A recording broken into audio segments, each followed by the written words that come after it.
Welcome to the D-Class Moto podcast. I'm Hayden. We got Connor. And we've got Dylan Kelley here. This has been our first Zoom guest in a while, so welcome to the podcast. What's up, dude?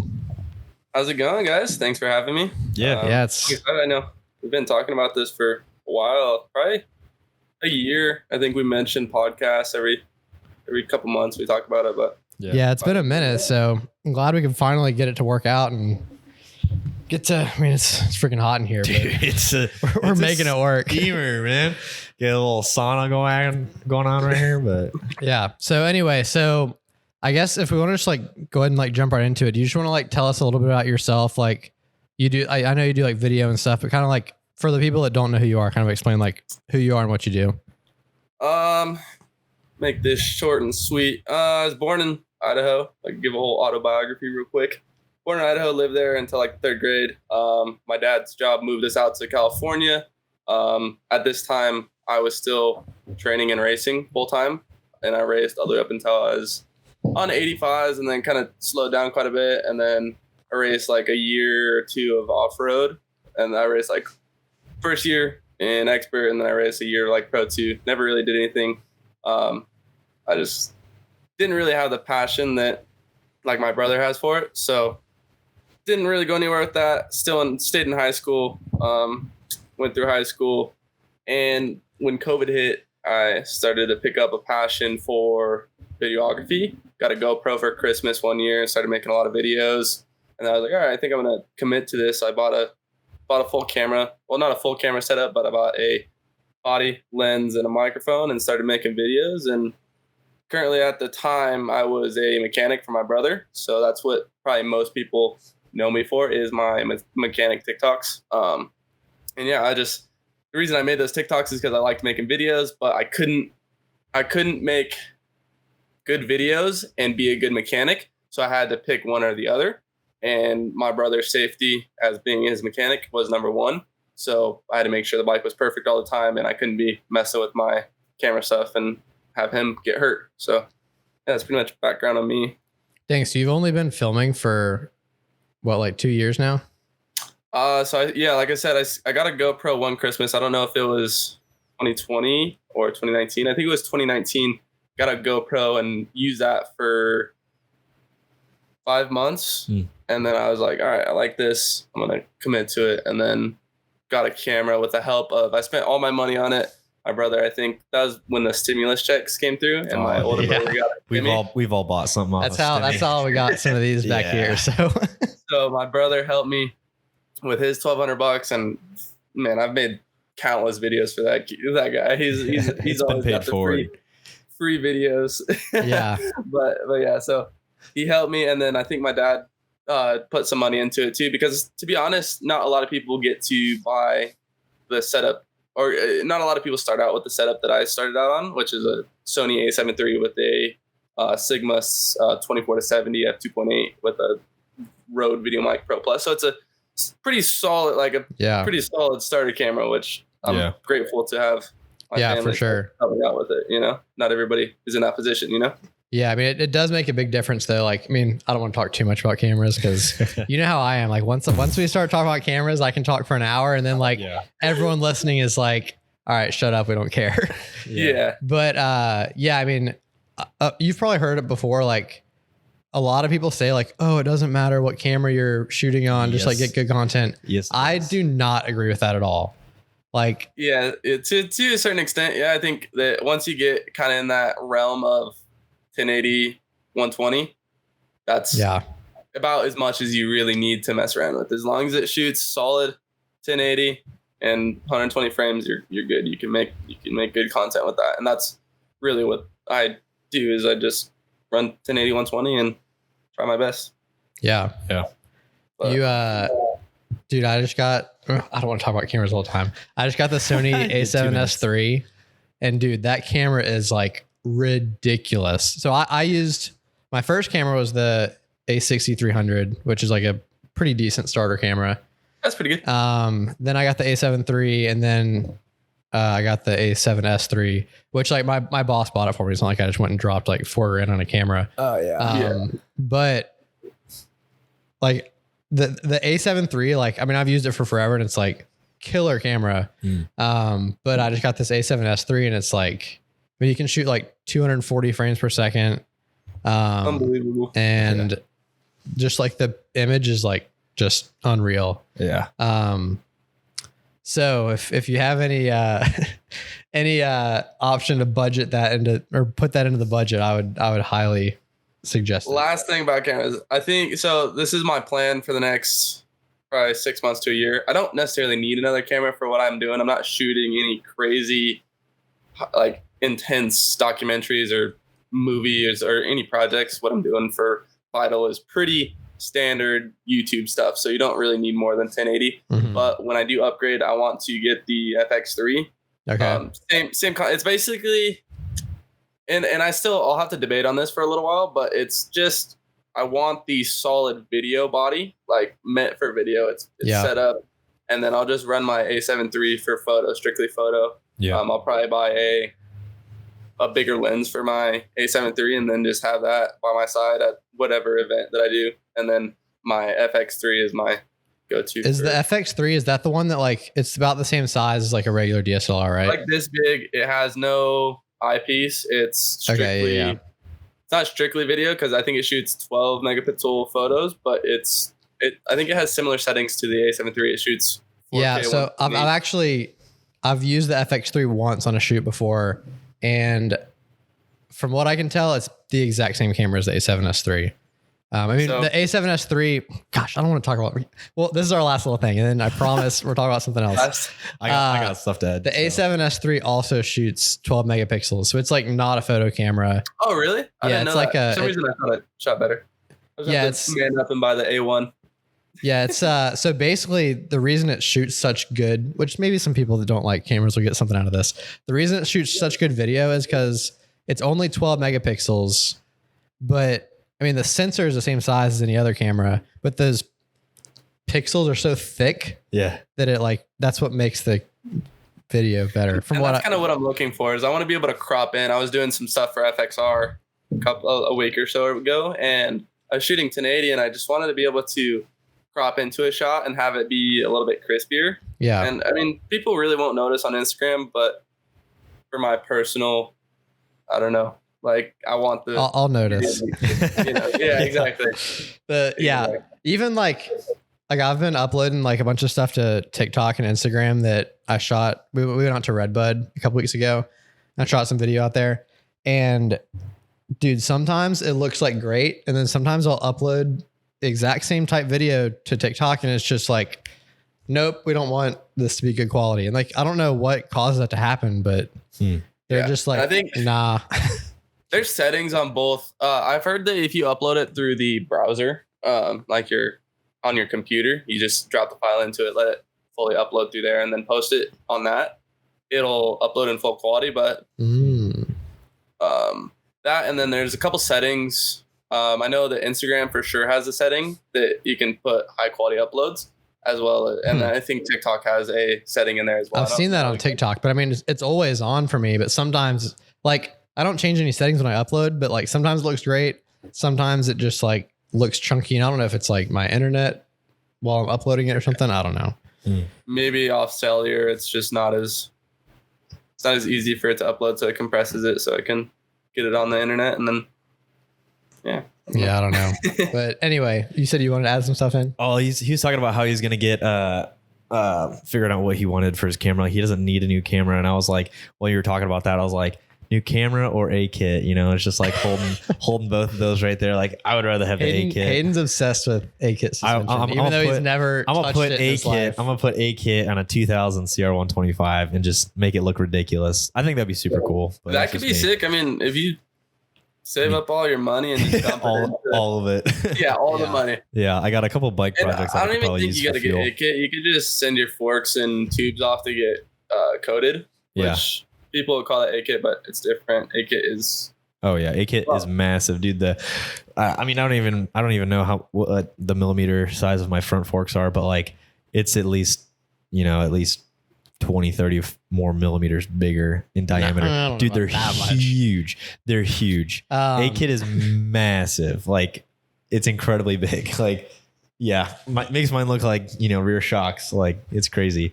But anyway, so I'm interested to hear about. So you said you like grew up riding, and were you like growing up like with the like? I know you said you eventually got kind of like not as into it, but like when you were growing up, when you were younger, were you like hoping to maybe go pro or something like that, or what? Yeah, that was the goal. When I started riding when I was 3 years old, so I kind of started out right when you need to start if you're gonna be super successful in the sport. And then I rode multiple times a week. When we lived in Idaho, it was a lot more difficult, like during the winter, because it's a 4-season state. Yeah. To be able to like ride and train. So once we moved out to California, it was hammer down, and I never went to Loretta's. Like I said, like around 85s, I kind of like started backing off quite a bit.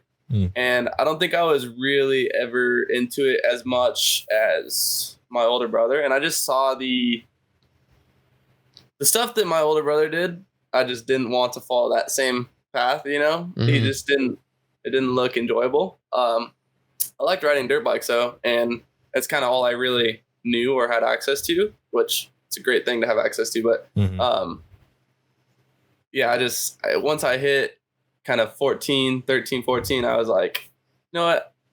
I don't know what yet, but it's not dirt bikes for sure. Yeah. And I think that comes down to a couple things. It is a lot more work than people really realize. And I don't think I was tired of watching how much money my dad was spending on me go to waste, as well as how much he was spending on my brother. Like that combined, funding 2 full race programs is just, it's unreal how much money you dump into it. And it wasn't worth it having that type of relationship with my dad, as well as wasting all that money, because mentally I knew that I wasn't as committed as you need to be successful.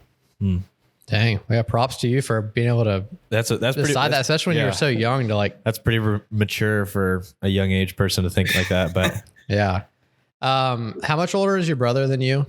So he's like, it's like 4.5 years, but I just kind of say it's 5 years because his birthday's in November, mine's in March. So it's technically 4.5 years, but okay. So yeah, quite a bit, but with being his mechanic, I'm definitely pretty close to him for that age gap. Yeah, for sure. Especially since I grew up racing with him. Yeah. So did you, to be his mechanic, like, how did you learn how to work on bikes? Just like growing up around him, you kind of knew what you were doing, or what? So when I was like, you know what, Dad, I'm not going to race any longer. I'm still going to ride for fun. We can keep a bike around. I just no longer want to pursue this. And that was tough to tell my dad that, because I think my dad is probably more passionate about dirt bikes than anyone that I know. Like, he's probably more passionate than Derek. He's probably more passionate. He's way more passionate than me. But it was very tough for me to be like that. This is not what I want to do. Like, I don't know what I want to do, but I'm no longer going to waste your money and my time doing this. But I still want a bike to keep around. And yeah, I have a story. Like, I was 15, 16, about to get my license, and I think Derek was on JMC at one point, or he was on JMC at this time.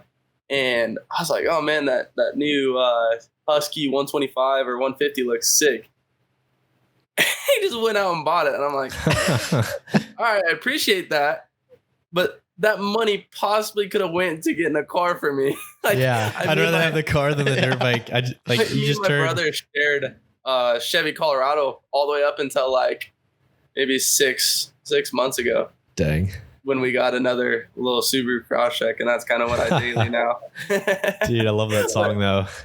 A Subaru Crosstrek. Yeah. I don't know if you've ever heard that song. Wait, what song? Dude, the song is called Subaru Crosstrek. I think it's by like Young Gravy or something like that, but it sounds high quality. Dude, it's so funny. It's so funny. Well, I'll send it to you after this. Shoot, there was something I was going to ask and I forgot. So basically, so after you decided not to do that, like, how did you get into like being a mechanic for your brother? Completely redirected the subject. Oh, you're good. Yeah, so when I was 15, 16, I was like, all right, I need to get a job. And I was just going to go to like the Albertsons or somewhere and get like a normal job that all my other friends would get, get a normal job dealing with people that nobody really wants to do, but teaches you good life skills, learn how to deal with unpleasant people. That's But my important. dad was like, no, you're not going to do that. You're going to learn how to work on dirt bikes. You're going to learn an important life skill. And so he kind of tossed a wrench in my hand, and I learned over the next few months. And my dad is a madman when it comes to fixing stuff. He is the definition of force over finesse. So he taught me a lot on like solving problems, but me and him were able to be a good team because I'd use a little more finesse when working on bikes when he'd just want to hammer something together. But yeah, over the course of a year or two, I started progressing and learning, and there's not that much. I mean, there's a lot you got to learn when it comes to problem solving, but genuinely like working on a bike, it's similar to like anything mechanically. Yeah, actually turning the wrench isn't really the issue. It's like getting the feedback from the rider and then applying that to the bike, or just like setting it up like with your adjustments and things like that. Like I'm like a technician by trade. I work on cars, but dirt bikes are like, second nature now. But getting the feedback from the rider and then, setting it up is probably the hardest thing. Cause like, I can by the feedback from the rider, Hayden's talking about himself. Yeah. I don't even know what I need to do at times with my suspension, just because it's like, I haven't been on a bike long enough to know that, I too much rebound. I need less. I need that bike to, squat more when it comes into a braking bump or whatever. But, also like diagnosing a problem with the bike, like, hey dude, I'm missing some power. Like, where's it going? It could be just a loose boot on the carburetor, or for everybody else that runs fuel injection, you got a dirty air filter. Like, you're running the older 252 stroke, like, no, not really any electronics on it. There's a ECU, but other than that, it's carbureted, and my bike won't start. Let me clean the jets real quick. Or the diagnosing, I guess, is a lot less. So just scaling it up, and like KTM was a good bike to learn on because there's just so much going on with it. And I feel like the electrical system is pretty simple. Like, when it comes down to it, like, once I pulled the motor and pulled everything off of the bikes multiple times, I was like, I know where everything goes. I know where every part goes on this bike. The hard part, and the same thing, honestly, it's not that complicated when you're diagnosing modern day bikes. It's like, all right, bike won't start. Let me check the fuse box real quick. It's kind of like diagnosing a car. My bike didn't get a fuse panel its entire life. And then if it's really like, a lot of the problems people don't realize, my bike won't start. On the KTMs, the stock wiring harness setup has the starter and everything. There's a connector right behind the number plate. And that, a lot of times when you wash the bike, it'll get corroded, dirt will get in there, and it'll turn all green and basically prevent the bike from having the positive and negative connection. And so when you press your electric start, you get nothing. And so they're like checking the battery and checking the back under the seat, but the real issue is up front and the number plate between that connection. Yeah, dude, I do that every day at work, but on cars.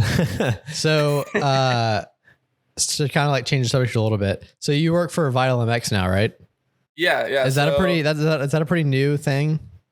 Yeah. So I'll be going into my 5th week working for them next week. Okay. This was my 4th full week, I think, or it's like 3.5, something in between that. So yeah, fairly new, under a month working for them. Okay. I saw you got that video of Marv that went kind of viral, right? Yeah. So whenever we're out on the track doing a separate bike video, it's always kind of the goal of being like a media outlet to scope out any potential news or I don't know what the word is for it, but anything that's like, that's out of the ordinary. So when Marv first started like testing, doing R&D, he was on that Husky, and people were like, what the heck? He's switching teams. Like, no, he's just doing some R&D, but you can clickbait it a little bit and throw it out on the YouTube, and it'll do phenomenal because all these Moto heads are like, no way, Marv is just yeah. So, that's funny. Yeah. So like, what are you doing for them mostly? Like, I mean, every lunch break I get on YouTube and like watch YouTube while I'm eating lunch, and there's like some new Vital MX video. So I know they do like a ton of content. So like, are you doing anything specific? Or are you doing like all of it, or like what? So technically speaking, I am their main videographer and video editor. So really anything like bike intros, comparisons between bikes, like those Marvin videos, anything, I guess, I want to say like high quality is coming from me. Sick. Michael will go to the races and interview people. So any interviews and stuff, those usually aren't from me because you can hear Michael's voice in the interview. He's talking to the rider specifically at the races. I really have no reason to go to the races, and they don't necessarily need me at the races. So I just kind of handle everything local, I guess. So like next week, I think I have some of the new Honda 250 shootout or something like that. And so I'll go out there, film detail shots of the bike, film him getting geared up, him getting on the bike, going riding, and then we'll go back, either shoot the interview portion at the track, or we'll go back to his house and he'll shoot the interview talking portion, talking about the bike, talking about what's new, talking about how it felt. And then he'll send me over any clips that he has. I'll use all the clips that I have and put together a whole bike intro tested series that shows the audience like what's new about the new Honda 250 or whatever. Dang, that's a lot going on. Yeah, it is. And I guess is YouTube's like their main outlet, right? They have YouTube, and then they have their website, their forum. They have a lot actually, and I haven't really dissected through all of it because I kind of mainly stay on the social media side of it. So like their Instagram, Facebook, YouTube. I kind of stay on that portion of it. But they have like a whole forum. They have like a parts forum. They have like used parts sales, I think. They have just like news stories because Michael writes up all the articles. Not all, I don't know if he writes up all of them. But Michael is the main guy right now. Yeah. He's like the creative director, I think, is his job title. Yeah, I see him all over YouTube doing stuff. So I always enjoy his like I forgot what he calls it, but it's like speculation of things that are happening. The rumor mill videos. Yeah. Oh. Yeah, that's like every day when I sit down at lunch, like if one of those is up, I'm like, yep, definitely watching that. No, definitely. He is. I love working with him, honestly, so far. Like, and I talked to him quite a bit before he pulled the trigger on, I guess, hiring me. But he's just fun to work with. He's a funny guy. Yeah. And yeah, he just loves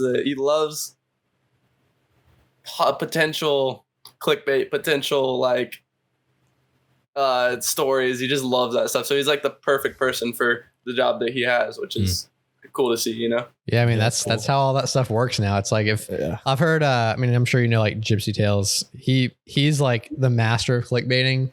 Oh, and he's even said, he's like, that's just like how it is now. Like you have to clickbait. You have to. And like, as long as like there's something like some truth to the thumbnail and the title, then like people don't care. Like if you're just like blatantly lying, then people are like, all right. Yeah. Well, yeah, there's a difference between, I don't know. You see it through YouTube all over the place. If you can properly do it without having those stupid titles where it's like, you remember like 2016, 2017, all the like YouTube videos where it'd just be like all capitals, just be like epic asterisk yeah, best day ever, stuff like that. Once you kind of grow out of that and then you like properly figure out how to write a catchy title, then that's the proper clickbait style nowadays. Yeah, you got like, Eli Tomac, interview, and it's just like him on TV. Well, it's like you want to push the limit of like how close can you get it without like upsetting the people that are going to watch the video? Because like obviously you don't want to do that. You don't want to make people like, oh, well, this isn't at all what I expected. Yeah. But you can like push the limit. And Vital, I don't know is it you coming up with a lot of those titles or? So I just kind of work together because he's been doing this for years. Yeah. So I'm technically learning how to like do everything.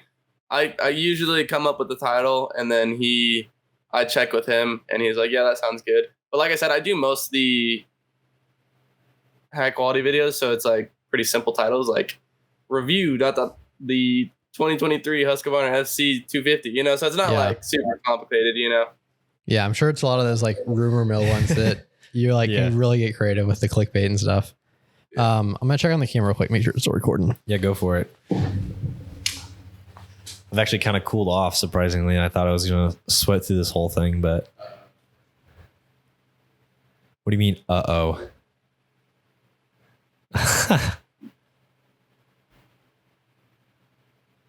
Hold on. Rutro reggae. We've got it filmed on there, so worst case scenario. Bruh. All we care about is the audio anyway. Says audio and then the says the $4,000 camera we have set up. What's up, everyone? If you've watched the first little bit of this podcast through, see, we've got us down there, so we'll be all right. The big camera kind of had a little glitch out, I think, but we're back and it's rolling now. Probably overheated. Probably it is. It's like 150 degrees in here. It's not that hot. If you haven't noticed, I've been like pulling sweat off my forehead the whole podcast. Bro, it's all cool, bro. It's all If cool. you can see, my room as dark as it can possibly be. My mom is like the king of saving money, so yeah. every blind, it is like pitch dark in the middle of the day in our house because she's trying to keep all the heat out. Yeah, man. So everything's just closed up. If anybody touches the thermostat at my dad's house, like he'll know. Yeah. He'll know. Like he can smell it. You know, like the AC it turned on. Why is it on? You know, set it at 82 all the time. Yeah. Yikes. How hot is it there? Not that hot today. We might actually have beaten you. Oh, well, I'll tell you what. Even if you are hotter, if it's hotter there than us, it's still more miserable here. Humid. Yeah. It's 90 degrees today. Okay. Yeah, but I bet that's like bearable with like just like walking from like my car to the door. I'm like just like drenched in sweat. It's like 85, 90% humidity here almost the whole Yeah, I haven't really been outside much today. I woke up like 3:45, 4 a.m. and then went and surfed. Oh, dang. From like 6 a.m. to like 8 or 9. And so I wasn't really hanging out outside, or at least when it was hot. So sounds nice. I woke up and worked all day. Nice. So there was something else I was going to ask. So you know Dayton Briggs pretty well, right? Yeah, he lives like just same deal as you guys, like 10 minutes away. Really? Cool. How'd you get to know him? Just like seeing him at the track and stuff? So yeah, I raced with them back when I used to race. I was actually I was waiting for you guys to ask a question about him because me and him used to race all the time and battle back and forth. So it was kind of funny that he continued on with racing and I kind of switched past, but we're still in the same industry, I guess, with similar, I don't know, audiences, I guess. Yeah. That's pretty But cool. like I said, I grew up racing with him. And then he went to the same middle school as me for like a little while, but he's not super big on school. And So what you're saying, he's an idiot. I'm just kidding. Totally kidding. Not super big on school. you're not wrong. No, I'm just kidding. He wasn't a big, he wasn't really into the people at the schools. And so he just went home. He just loved dirt bikes. Dude, he hung out with Tyler. And that's the story of like every dirt bike rider going through like school. Like they don't really like hang out with people because what do they do after school? They go ride dirt bikes. Like, well, dude, at least like for us, like maybe it's a little different where you are because like you're in like the dirt bike mecca, like the mecca. Yeah. But like where we live, like no one rides dirt bikes and like nobody gets it either. Yeah. Everyone's nobody like understands that. Everyone's like, you're riding dirt bikes, isn't that like a thing kids do? And or I'm like, no, it's like yeah. Like, funny that you say that because like it's honestly it's getting better and more popular. Like when I was kind of graduating high school, there's more and more of a scene for dirt bikes. But when I was in like 7th grade with Dayton, I think part of the reason why he hated it so much is because nobody really respected the sport. Yeah. And like he and I would get in arguments with kids about what is harder, baseball or motocross. And like, we're like, are you serious? Like we're like full on arguing with these kids at lunch. And he just, and they're all like, well, you just sit there and twist the throttle, right? I mean, and so we get in heated arguments with kids, and I finally learned how to like look past it and like be like, okay, they don't really understand the behind the scenes. And even today, like that's taught me a lot because people still don't really understand a lot of the behind the scenes of dirt bikes and dirt bike racing. Yeah. Like looking on TikTok and like seeing comments and stuff like that, they don't understand the behind the scenes, and you can't expect them to understand it because there is no direct info on it. Yeah. So all they know is what they see on the internet, and a lot of the times it's clickbait and false-ish information. So yeah, we need like a Drive to Survive for motocross. We've surprised. I mean, we've taken a couple people out riding at like our own little private track locally, and it's such a small track for like, it's great for like beginners because open space and stuff like that. But like getting somebody out there for the first time on a bike, like totally underestimating the sport, and then you see them out there just like first gear, maybe second gear, if that. And they come back and they're just like exhausted, drenched in sweat, and like, and then we go out there and crush a 30-minute moto, and they're like, "How is that possible?" But yeah, like, I'm not crushing any 30-minute motos. I don't know what you're talking about. You are at Joe's. What are you talking about? 30-minute motos out here, dude.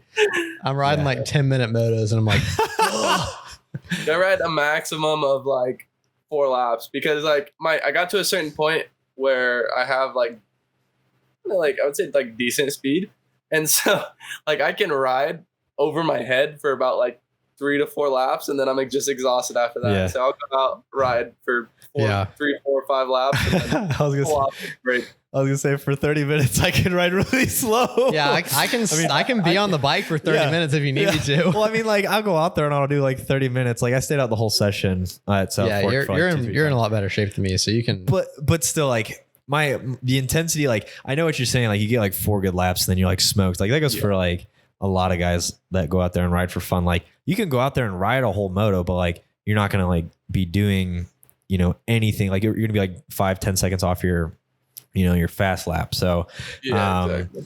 But yeah, if you can go hold like 4 minutes, and I mean to get those extra 5 to 10 seconds back is crazy how much effort it takes, dude. It is so insane. Like watching the pros, like they hit almost the exact same lap time every single time, and they're on like different lines throughout the whole lap.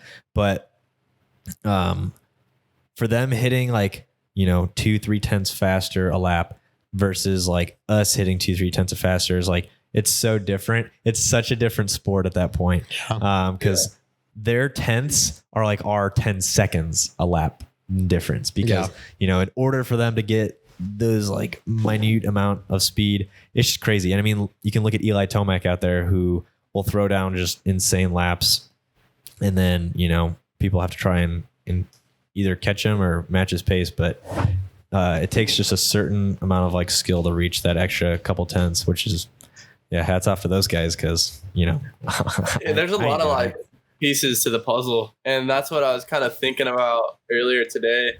As I was seeing some stuff, like I mentioned, like the hydro powder or whatever, like hydropower.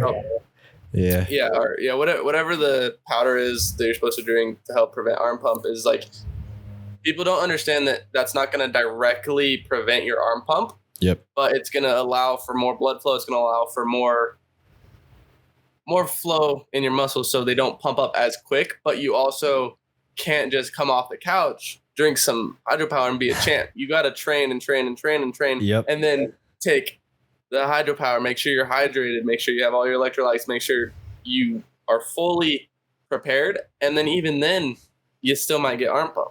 Like, dang. Yeah, we just hydropower just sent us some stuff. We're actually trying it for the first time on Sunday. Oh, nice. And so you're telling me I can't just go like drink it and then dude, I got a 30-minute moto as fast as I can go. What? That's what I was False expecting. Advertising, dude. I'm supposed to be like A class after this. Funny thing about that is because my brother, you probably haven't seen anything about it, but he is 50% owner of True Fusion Sports Recovery. No way. It's a recovery company that they specialize in recovery companies or recovery products. Sorry. I think does Dayton post some stuff about them, right? Yeah. So we support Dayton. We support a bunch of other riders, but he's a full-time professional racer. And so he can't really focus on promoting something like that at the moment. Right. Yeah. His kind of fallback plan is to build that up, because that has a super solid base, because they have pain creams, which help with joint pain, any really muscle pain, stuff like that, as well as they have my brother developed, well, not developed, but there was a foam you rub on your arms, and it helped prevent arm pump. And like, it made a huge difference for Derek because he was at the level where he's just adding pieces to the puzzle, right? So that extra little bit that the cream prevented the arm pump allowed him to push harder throughout the moto, right? And so he had to redevelop it because the other owner had lost formula. Something went on between everything, and so my brother had to play mad scientist and put all these different potions together to help recreate this foam that helps prevent arm pump. And so he's working on getting a supplier to make it and bottle it, and so that way he can start selling it to people. But that's dope. That's same concept as the hydropower. It's not going to prevent your arm pump 100%, but it's going to add another piece to the puzzle to help, dude, if the blood flowing. And if they ever come up with something to like mitigate arm pump for like any like maybe not permanent, but like, well, there is a solution to that. It's called be in better shape. Exactly. There is no. I'm gonna pill supplement my way through this entire process. You're gonna need we're gonna go be out there like roid rage. Like I can finally do a full 30-minute moto, dude. That wouldn't even work either because that's gonna contract all your blood. Yeah, exactly, dude. Well, like I'm just gonna supplement my way through this giant arm. You're pump gonna have problem. like you're gonna walk up to the track and pull out your like the Monday through Saturday like pill the box. pill bottle. You just throw a couple. You're like, all right, and then like take a splash of that hydropower, and then open like rub some just like rub some cream on my arms. Out, creams, powders. It might tear off. Crack addict, picking it all up. Oh man. Yeah. Anyway, but yeah, arm pump is probably the biggest problem for like dude, for us. Like maybe this is just because we're so out of shape, but like I'll go out there and like first like 2 minutes of riding, it's like it starts flaring up, and then like once I go back to the truck and like sit, rest for like 10 minutes and then go back out, like then I'm usually like good for, which obviously I'm also not like pushing it to the limit. Another thing to that is warming up your arms, right? So yeah, that's probably a good idea. if you go like a quick all right, we're good to go moto, you gotta account for the vibration. You gotta account for the pulling force. You can't just do a quick little muscle forearm stretch. Yeah, I don't even do that. You gotta kick the bike. Yeah, my warm up's like kickstarting the bike. That's my warm up. You gotta fully warm up your forearms and get that blood flowing before you go out there, and it goes from 0 to 100 really quick. That's why you notice that when you first go out, you get it quicker than when you go out the second time, because the second time your blood has started to flow already, and it's going to be more prepared for the yanking and pulling. And it definitely makes sense. What are we yanking over here? Oh my gosh. Yeah. I've honestly, like, I never thought about that. So yeah, that makes like, I mean, I'm too lazy to like warm up or anything. So maybe we should start doing that. Yeah, honestly. Yeah. Well, not only that, but I've been trying to train a little bit more and exercise, and just kind of like get in better shape. So that way when I hop on the bike, there's less room for error or like injury.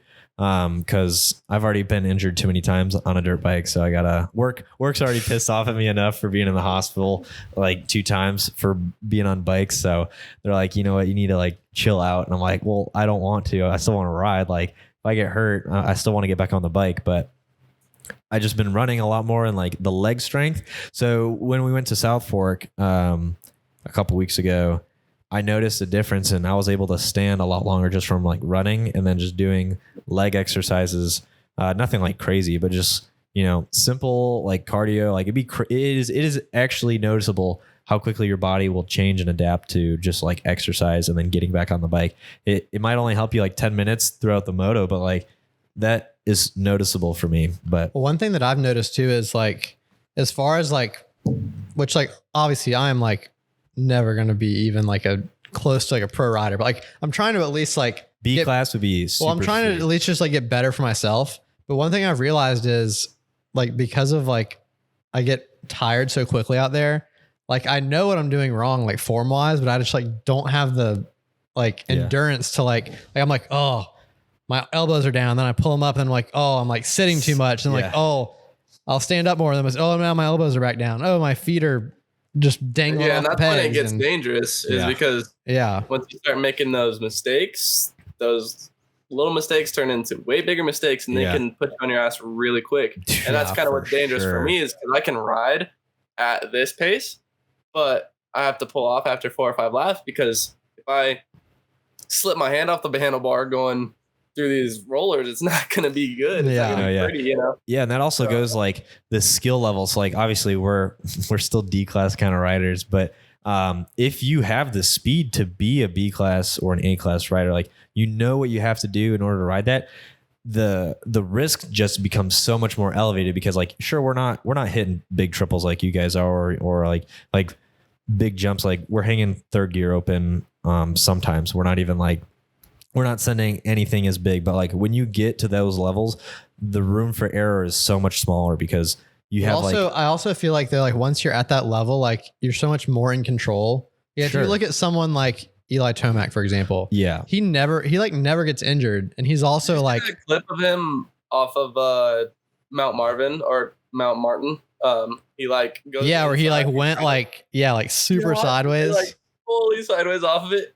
Just like stuff like that. If that happened to any one of us, we would be bicycling down the hill and cartwheeling and dead. Oh yeah. Because the amount of like core and leg strength that it took to bring that bike back on demand is unbelievable. Yeah, and then still land on the throttle and like act like it didn't even happen. Like if I, which I would never even be able to get myself into that position for that to happen, but if I ended up somehow going off of something like that, my heart would be like in my throat. Yeah, the bike would be over there. If I somehow were to like pull off not dying, I would be like, all right, well, I'm not riding for like a month.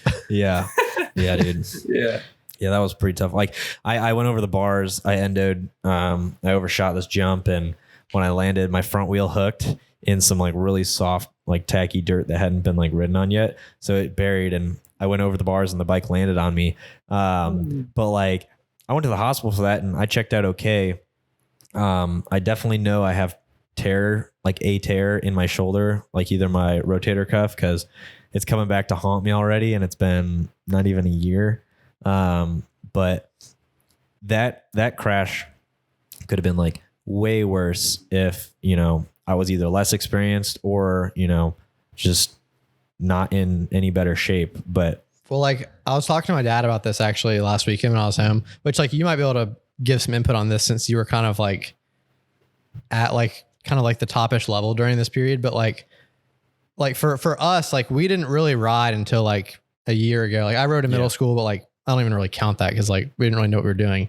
Like we've been like riding for really only a year. And like I feel like when you've been riding since you're like 3 or something, like you have, like you kind of like move past that like fear of like, for me, it's like if I'm like eyeing up some like triple or something, it's like, well, if I fall, then that means I can't work tomorrow, which like my boss isn't gonna be happy about that. And like, and then I might be like, not be able to move around for a while if I crash. But like when you're 7 or 8, you're just like like that's not even a thought. You're just like, oh yeah. And I feel like a lot of these, like to become like a like pro level rider, you have to like break that fear, be past that fear before you're old enough to like realize like that, like, oh, this is really dangerous. Yeah, definitely. Yeah. Definitely. Like when I ride a bike nowadays, I don't really think about much. Like I think about a couple form things, like, cause when I was Derek's mechanic, I was around his trainer all the time and I would see what he'd be correcting Derek on and other riders on. And I'd be like, oh, I do the same thing. I do exactly what I'm not supposed to do. So like sometimes I'll be thinking about getting my weight farther forward or just some stupid things that will make me maybe smoother through a corner or something like that. But like the general like riding, I don't think about that much when I ride. I kind of just do it and it's muscle memory. And the thing with only riding for a year, you only see so much terrain and you only see so many different like obstacles that you don't know how your bike's going to react when you hit that triple, or you don't know how that your bike's going to react when you hit a kicker or something like that. I can pretty much ride around a track and be like, okay, that's sketchy. I need to stay away from that. And if I do hit that, I know what's going to happen. Yeah. It's going to kick this way, you know? And that also comes into like knowing how your suspension is going to react. That's a whole nother kind of ball game. Mhm. But just being able to predict how your bike and how you yourself are going to react to something is just, it comes with time, right? Yeah. On the bike. And so only riding for a year, you're pretty good, to be honest. Like, people don't realize how much time it takes to really progress. And and especially like for us, like, I mean, we're lucky if we ride 2 Saturdays a month, probably, especially right now. Like, dude, it costs us like you're probably like really close to like all these different tracks and stuff. Like, the closest decent track for us is like 2 hours away. Yeah. And so we're spending a full tank of gas. Yeah, over $100 in fuel just for the car. Yeah, just for the car. Then you have to buy fuel for the bikes, and then, you know, $30 to ride. Person. So like we're spending, when we split up gas and stuff, it's still like about $100 anytime we want to ride. Yeah. So it's like, it's ridiculous. we got to like make it worth it when we go. Yeah, exactly. And it's a whole day thing too. It's not like you can just go, oh, I'm going to go hit the track, you know, tonight. Yeah, we can't go like after work or something. You know? Yeah. That's kind of why I barely ride anymore, because it's not, I'd rather wake up early, get my car, spend $40 in gas going to the beach, because it's like an hour and a half away for the beach for me. That's kind of like similar deal for you. Yeah. But it's free to go in the ocean. Yeah. It's free for me to like I got my surfboard for free, right? Like, there's just, it's a lot less cost involved with progressing at, say, snowboard or surfing than going to the track. And like, I feel like I'm at a point where I'm not really trying to get better at dirt bike riding. I can't just ride for fun and, Yeah. oh, you want to go trail ride, or, oh, you want to go here? Yeah. I'll come out and ride for a little bit. It's more of a social Go thing have at the fun a end of little it. But I can totally see the itch to get better at riding dirt bikes. It's just a lot more expensive. Yeah. Yeah. For me, it's, oh, I want to go surf. All right, few bucks in gas, few bucks in food, and I'll go surf and progress at that. And I kind of like, I feel like my passion towards surfing or snowboarding or another sport that I never really did when I was younger is the same thing that you guys feel about dirt bikes. So yeah, it is. Your hobbies kind of like progress the older you get and like the more you do things. Cause it's like, I got pretty burnt out doing, like, in Michigan, we'd go fishing like all the time. And I haven't even been fishing yet this year. Like, we'd go fishing like every weekend, and I got kind of burnt out of that. And like, you just go through like phases and like hobbies and stuff like that. Like, that's pretty normal for like dudes like us. But yeah, with Moto, like, you've been in Moto your whole life, like, and now you get to go surf and like do snowboarding and other things. Like, 100% you're all for that, because it's something different. It's a new set of skills that you get to learn, and like you're off the bike, so those skills aren't really going to pertain to this new activity. So you're working new muscles, you're working new functions, or whatever you call it. But it's just fun doing different things. Exactly. That's why, like, most people don't really see it, but like, it's usually like 20% dirt bikes and 80% other BS for me. Yeah, I mean, and that can include like filming or just editing or podcasting. I know, like, Connor and I have been doing this podcast for almost a year now, which is kind of crazy to think about. But we've grown this podcast from nothing to what we have it today, which, I mean, this is still very not anywhere near where we want it. No. But this is a small podcast. And like, I know a handful of people out here that have podcasts, and like, it doesn't really go anywhere because finding the community or the crowd to watch what we do, it's very niche, but very difficult. And that's what I've struggled with switching over to filming. Is my videos do nowhere near as good as they used to, because I built such a specific fan base in dirt bike mechanics that people are like, oh, that's cool, you're following your passion, but I don't really give a shit. Yeah. That's interesting, because I think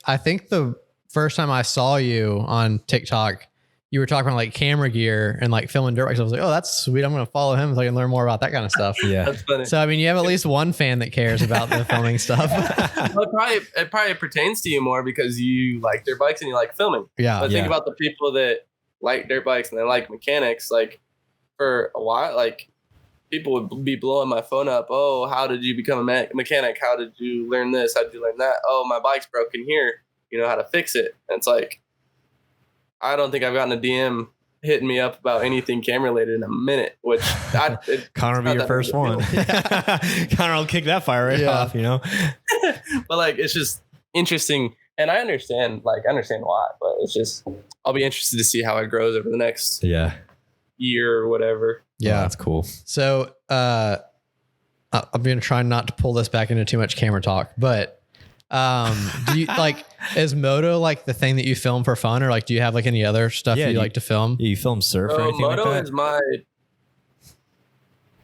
first, but like second form of income when it comes to like, because I'm a full-time videographer, like whatever you want to call it. That's what I do full-time. I mean, realistically speaking, I still live with my parents. I don't have any mortgage or whatever. Hold on, I'm about to like cough. Need some water. Yeah, I'm gonna need some water when we get done with this. I've been sipping, so we are good. But what I was saying was, I work full time as a videographer, and so main form of income is from Vital MX. Before that, I worked with WTP Motorsports. They are the company that took over Paris Raceway. Okay. And I built their YouTube channel from like 0 to like 1,200 something subscribers. So it's like pretty decent for YouTube, right? It's difficult to build a platform on YouTube. But anyways, I worked for them for a while, and then I got in contact with Vital and did a couple things for them. And I always focus a lot of my energy on Moto because that's what I have the most access to, right? Being out here in California, my brother, professional racer. So before I worked for Vital full time, I kind of just did random stuff for different riders and all that. But another thing that I do is real estate. So one of my best friends, his dad owns a real estate photography company. And so he's like number one in Southern California. And so he does property after property after property. And I basically brought video to the table because he does photography. I knock out the video. He has his other photographers. I'm currently working on getting my Part 107 for drone stuff. Do you have your Part 107? No. I have that little like Mavic Mini that's under 250 grams. Oh, okay. So I can like fly it anywhere. Also, like I don't ever use drone footage. I used to, and then I don't know, I just like stopped using it, and like I'm never touched the drone anymore. But I'm sure for like real estate stuff, that's like huge. Yeah. Real estate, it's a big money maker. And so I recently started learning the photography portion because they were out of town and they needed an extra photographer. So now I do video photography, 2D floor plan scans, and that stuff makes it killing. Like, unbelievable. Like, I think last week or the week before, I had 2 shoots. Each shoot took me like 2.5 hours max, and I mean an extra $800. Yeah, and I don't have to edit any of the footage. I send it out to editors. That's the best. That's pretty. Because it's not. He's kind of the category of quantity, and it's not bad quality, but it's just quantity over charging somebody a crazy amount for a super high quality video. Yeah. It's not really his. It's not what they're looking for. I guess, I mean, if you're trying to sell a house, like the buyer's not going to be like, oh, this is so cinematic. Like this looks. Exactly. They just want to see what the house looks like. Exactly. Yep. So he makes a killing in that. And so I just help him out with the video and now photo and 2D. And so I've been slacking on getting my drone commercial license. So they get that. And then I'll be kind of their only person that does all 4 aspects other than Matterport, but Matterport's like maybe $1,500, $2,000. So if I wanted to really hard pass. Hey, I mean, you might be there soon, you know? Yeah, you never know. Yeah. So hopefully, or not hopefully, but in the next few months, I'll be doing a lot of real estate as well. So yeah, nice. And that's an easy, like I said, 2 shoots took me 2.5 hours each. Extra, almost $1,000. My little brother Michael does that. He went to college and got his private pilot's license first because you got to do that to fly like commercial drones and stuff like that. So you have a pilot's license? Yeah, you have to have a pilot's license. Private pilot's license. How's your Part 107? Part 107. It's like I don't think it's private pilot's license, but there's different levels to it because you have like your pilot's license. Yeah. Where you're like flying planes and you got to go through ground school. Yeah. But the Part 107 for commercially flying a drone, is you gotta learn a mix of everything. You gotta learn a little bit about airport operations and like radio communications, as well as certain drone regulations and other charts, reading charts, and so it's kind of a mix. That way you're, I guess, educated in the flight airspace. Yeah, you're not gonna have like a fighter pilot like suck up your drone. Yeah, that'd be pretty gnarly. Like, it's a lot of money going into a lot. The funny thing about the whole situation is you can't legally fly over 400 feet without a permit, without a certain waiver that you have to contact the FFA or FAA for. And so no plane is flying under 400 feet anyways. So yeah, you're really not. Yeah, it's all just a money grab, I guess. Yeah. Well, it's crazy too how, like, I mean, those drones have gotten so high tech that I had a Phantom 3 before I got this drone, and like we were flying it on the lake one day out on Percy Priest. We were just like chasing my buddy's boat, like getting some footage for like a fishing video, and the drone just like stopped in the middle of the lake, and I was like, "What the heck? Like, what is it doing?" And like it was like hitting an invisible wall, and then I was like looking on the thing, and I realized that it was because we were like within 5 miles of the airport or something, and it like the drone picked it up, and it was like, "I'm not going any further than that." Yeah, jeez. Exactly. So it's like levels of danger, but also like having your Part 107, you can call into a control tower and like, hey, I need to video this area.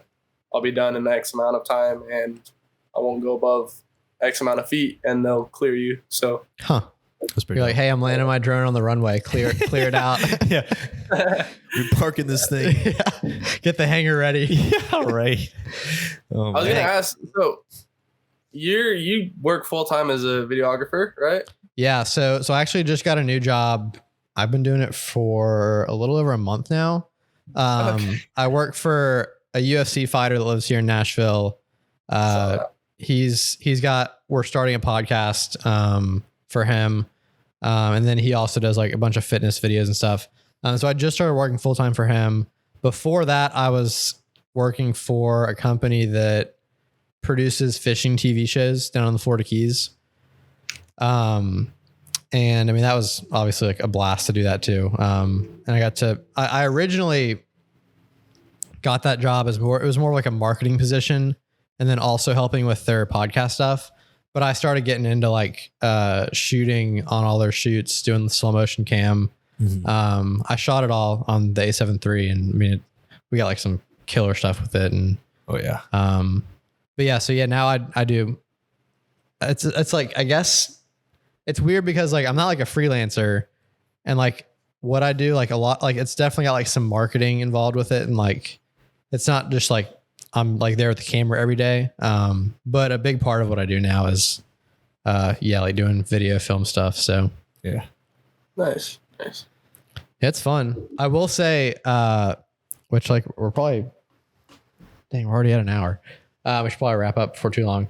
I'm gonna say, be careful with getting into, I guess, shooting professionally, something that you love, which maybe this is just for me, but I loved shooting fishing stuff for fun.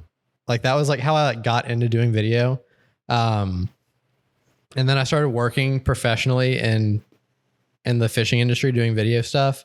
And it was like, well, now the last thing I want to do is go like film my fishing stuff for fun. Yeah. And like, it even made me not even want to like go fishing, because like we'd spend a week doing a shoot out on the water, and then I'd, be like, it wasn't miserable. Like it was like, there were some long days. Like you would wake up at 5 a.m. You're 60 miles offshore until 6 p.m. Like you're pretty wiped after all that. Yeah. And then, I'd finally make it back to Nashville, and my buddy's like, hey, you want to go fishing this weekend? I'm like, no, definitely not. Like, yeah, you want to go fishing? Like you can bring the camera and we'll have a good time. It's like, no, and no, and no. And like, so, I mean, like, hopefully, like, I mean, you've probably been doing it for long enough too now where you can like probably balance that well, but like now, like, yeah. Sorry, well, like Moto, I already kind of didn't really ride that much on my own anyways, so it doesn't ruin anything. Like the reason I chose videography is because I'm up on my feet most of the time, other than editing, obviously. Mhm. I'm out in the field doing something, and Moto is killer to shoot. Like it is so like cool. the action keeps my mind like moving, right? And so you have that as well as like real estate. That's just whatever. Like I just do it for the hustle. extra money. Exactly. So I chose Moto because there's a lot of action involved with it, and I know the industry very well, and I have a lot of access to people in the industry. So yeah, it was like my easiest in, and that's why I was able. I feel like doing it for the amount of time that I've done it, I've made pretty quick progress. And so it's just I was surprised to hear that you had only been filming for like 2 years and like you're already like at the level you're at. So that's pretty impressive. Props to you. I will say, so like when we went to Redbud, I guess that was like almost a month ago now. Yeah. That was the first time I'd ever shot any type of dirt bike video. Like I hadn't even like shot video like at our local track of us goofing off. And like, dude, I had so much fun. Yeah. Like we're trying to go to Ironman. We're going to go to Loretta's, and I mean, shoot, that's in like a week. Yeah. Cause I mean, Loretta Lens, it's only like an hour from us. That's actually, that's probably the closest track to us. And like, we can't even ride it. I see what's up to Daytona. Oh, we're going to try and do like an in-person podcast with them. So, we're getting the media passes and everything. We're going to be like, actually, we're not getting the media passes. So I take it back. I looked into it, which like, maybe I shouldn't be like saying this, but I was trying to get a media pass, and they had like all these rules about like, which like, you probably know how it is like from filming. But like, it was like, you can't post any race footage without like written consent from Racer TV. And I was like, well, how am I going to get that? And so I was like, well, I guess I'm just going to like be a fan and just like, I'll just shoot from, 3 feet further back than the media team is. Yeah. So yeah, we're not getting media passes now. That's fine. The only thing that's cool about having like a track pass is just the immediate access to certain stuff. Like you can get good shots in the crowd, but the hardest part is like navigating through the crowd. Right? So like getting from this corner of the facility to this corner, you got to walk all the way up and around over the river, across the fucking desert. Like, yeah, we definitely did that at Redbud. Yeah, we did a lot of walking. So, and also too, like, I mean, like I was trying to get like some cool footage, like at the gate and stuff. We were at Redbud, it's like packed. Like you're not getting anywhere near that. No, yeah. You got to sit there like 10 minutes before they even put bikes on the gate before, and like in order to see it. Yeah. So like, I mean, obviously it would be great to have a media pass, but like with like all of the legalities of it, I was like, this seems too confusing. I'm just gonna like, I don't want to be like every time I post a TikTok, like needing consent from. It's not that, dude. They just do it for their own protection. Oh yeah, I'm sure it is, but like I don't know. There was like some details, like I don't know if I really want to deal with that.